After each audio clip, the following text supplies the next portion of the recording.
You're listening to Systemic Era Podcast. The failure was designed. MAGA rattled as Trump's strategy infuriates America First supporters, based on an article by Sarah K. Burris. Trump's Iran war is what happens when Bluster replaces Statecraft. Power is the point. Donald Trump is not confused, and this is not a story about chaos accidentally happening around him. He is the president. He set the terms, escalated the conflict, and then tried to sell the escalation as leverage. That is the institutional fact that matters.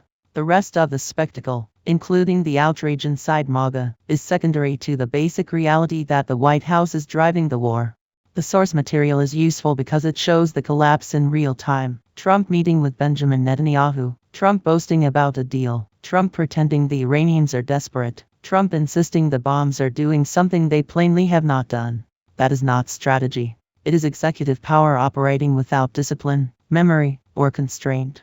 Netanyahu is not the story center. Benjamin Netanyahu is an active player, not the author of Trump's decisions. The article notes that Trump met with him and that MAGA figures fear Netanyahu will press for more escalation. Fine. But treating Netanyahu as the main force risks flattening the hierarchy. Trump chose the war path. Trump revived this crisis after walking away from the JCPOA in 2018. Trump now owns the consequences. That matters because American political coverage too often converts U.S. decisions into a foreign pressure story. The foreign leader becomes the convenient villain, while the president's own agency is softened into drift. Here, the drift is deliberate. Trump invited this leverage trap, then called it a deal. MAGA anger is not accountability. The reporting lingers on MAGA discontent, and that is politically revealing, but not in the flattering way some readers might want. The important fact is not that the base is rattled.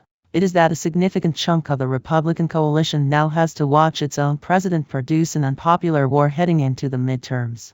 That is not a moral awakening. It is a factional panic.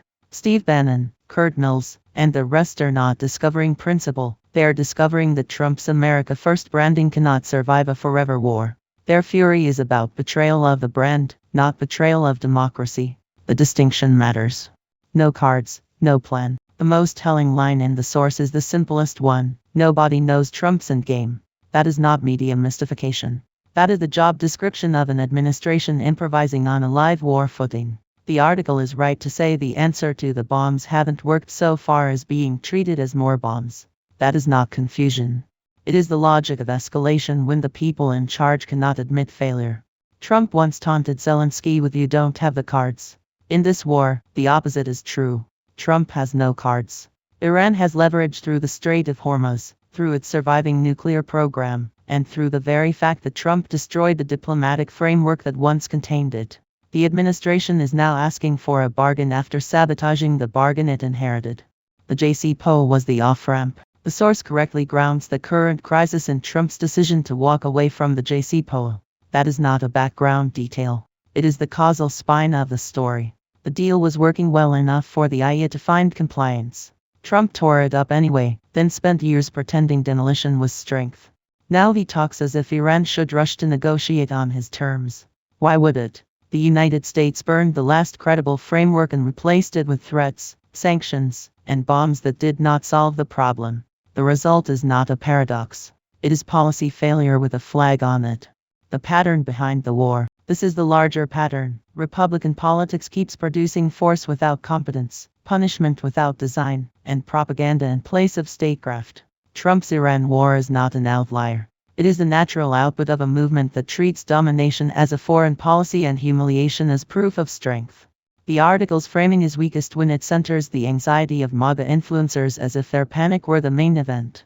The main event is simpler and uglier: a president with unchecked authority, a party willing to indulge escalation until it becomes electorally expensive, and a political culture that keeps mistaking recklessness for decisiveness. That is how a war becomes policy and policy becomes damage. You've been listening to Systemic Error. Thanks to Alternet for today's article. With the automated voice of Sam, thanks for listening.